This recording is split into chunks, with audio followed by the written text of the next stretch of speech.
climbed up the shed and crept into my window just before day was breaking. My new clothes was all greased up and clayey, and I was dog tired. Well, I got a good going over in the morning. This is chapter 3, by the way. Chapter 3, entitled, We Ambuscade the Arabs. Ambuscade, Lord.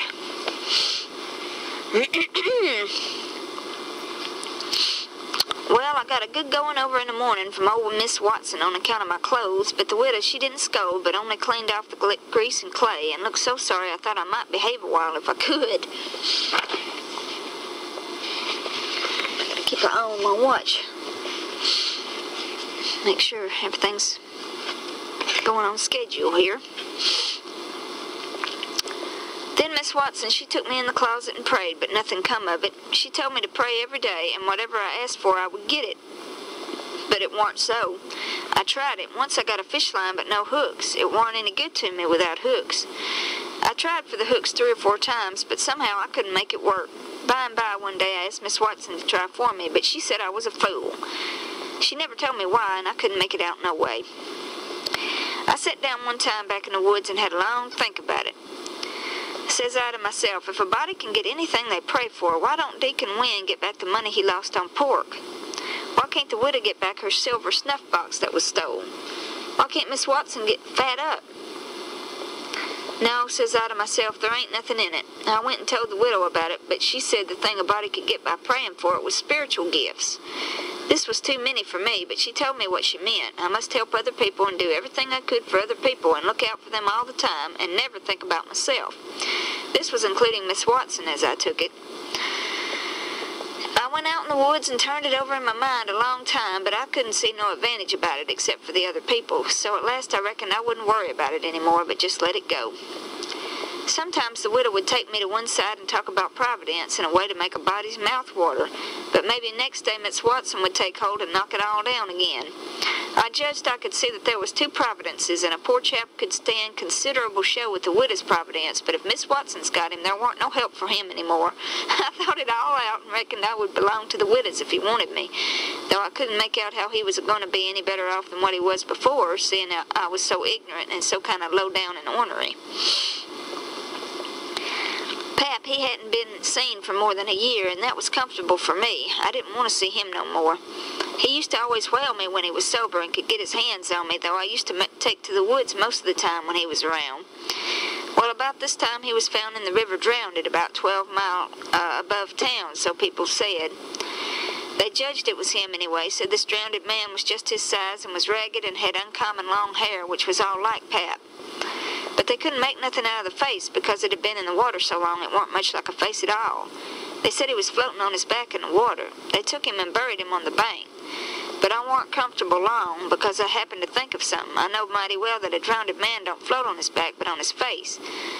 So I knowed then that this weren't Pap but a woman dressed up in a man's clothes. So I was uncomfortable again. I judged the old man would turn up by and by, though I wished he wouldn't. We played robber now and then about a month, and then I resigned. All the boys did. We hadn't robbed nobody, hadn't killed any people, but only just pretended. We used to hop out of the woods and go charging down on hog drivers and women in carts taking stuff to market, but we never hived any of them. Tom Sawyer, he called the hogs ingots, and he called the turnips and stuff jewelry. And he would go to the cave and powwow over what we had done and how many people we had killed and marked, but I couldn't see no profit in it. One time, Tom sent a boy to run about town with a blazing stick, which he called a slogan, which was the sign for the gang to get together.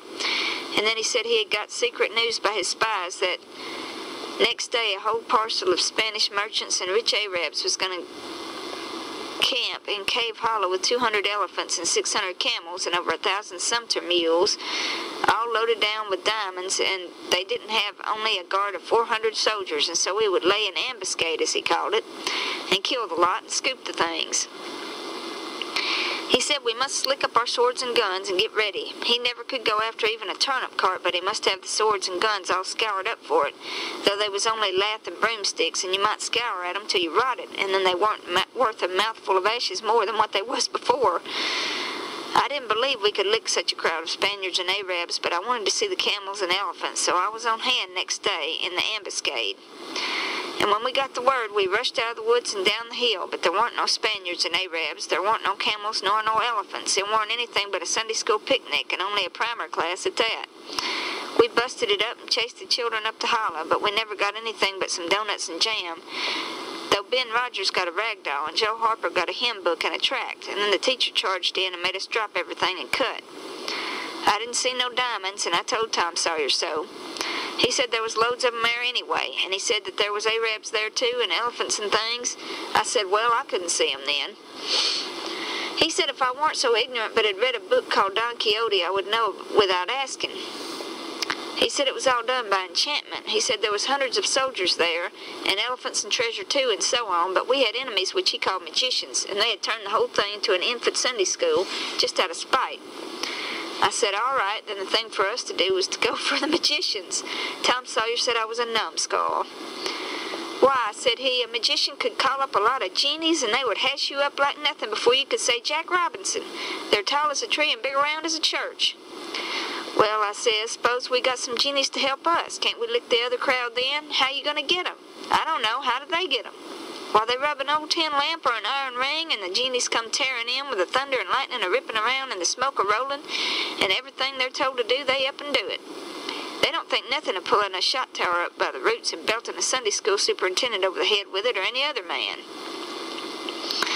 Who makes them tear around so? Why, whoever rubs the lamp or the ring. They belong to whoever rubs the lamp or the ring, and they've got to do whatever he says.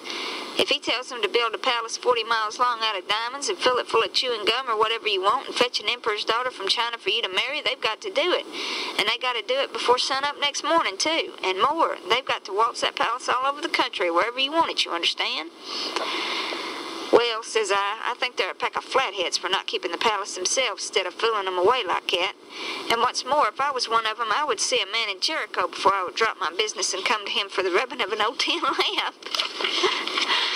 Huck Finn is just entirely too practical. Tom Sawyer can't get nothing through his head. No imagination at all.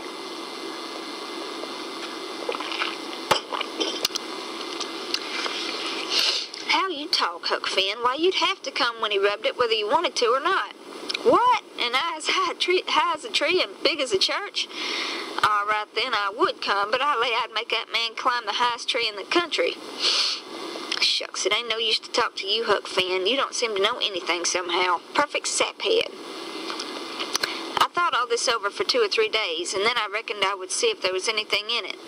I got an old tin lamp and an iron ring, and I went out in the woods and rubbed till I sweat like an engine, calculating to build a palace and sell it, but it warn't no use. None of the genies come.